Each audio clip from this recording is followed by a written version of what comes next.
Good morning sa lahat. Good morning po. Ayan, magsisigang po tayo ngayon ng bangus. Yan, may bangus tayo dyan.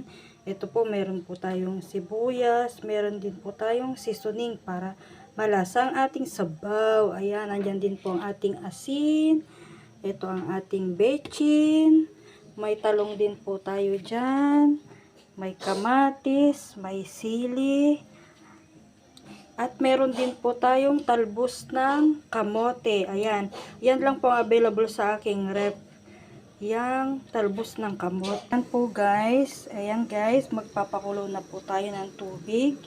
Isasabay na po natin ang sibuyas, bawang, sibuyas at sili.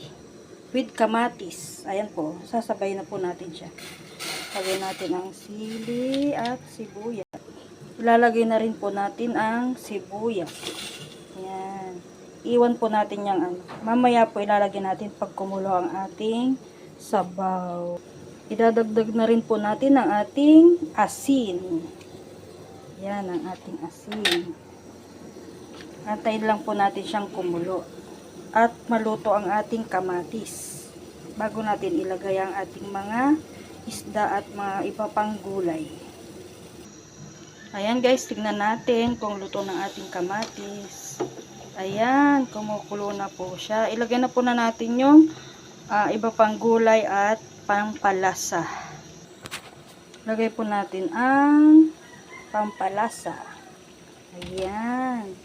Sunod po natin ang talbos ng kamote. Ayan, ang ating talbos ng kamote.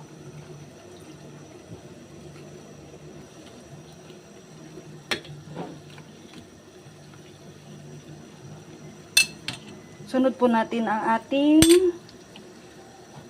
iba pang gulay. Yan. At dahil madali lang po maluto ang ating gulay, isunod na rin po natin ang ating isda.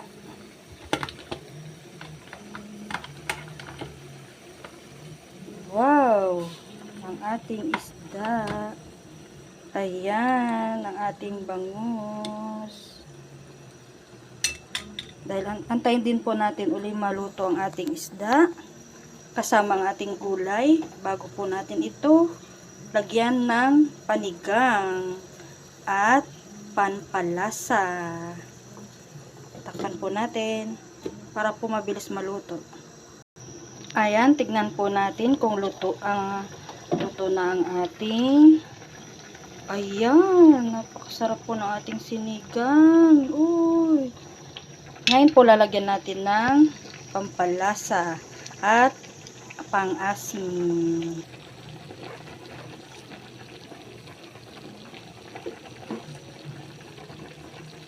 Mas masarap po maasim ang sinigang. Kaya damihan po natin ng pampaasim. Ayan. More pa po, more. Ayan. Isa pa po, isa pa. Ayan.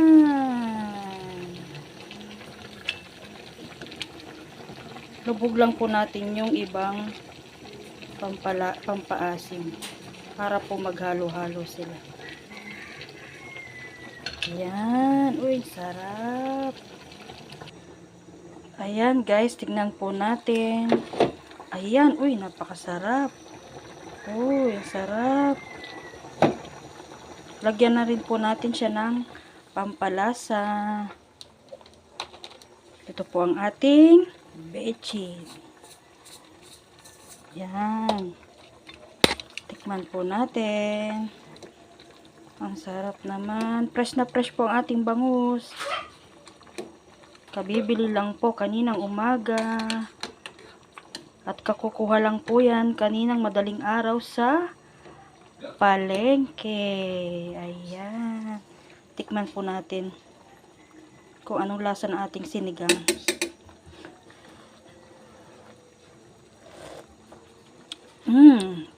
Lasang sinigang. Uy, ang sarap ng pagkaasim po niya. Saktong-sakto ang timpla. Ayan guys, pwede na tayong kumain. Thank you for watching. Follow for more.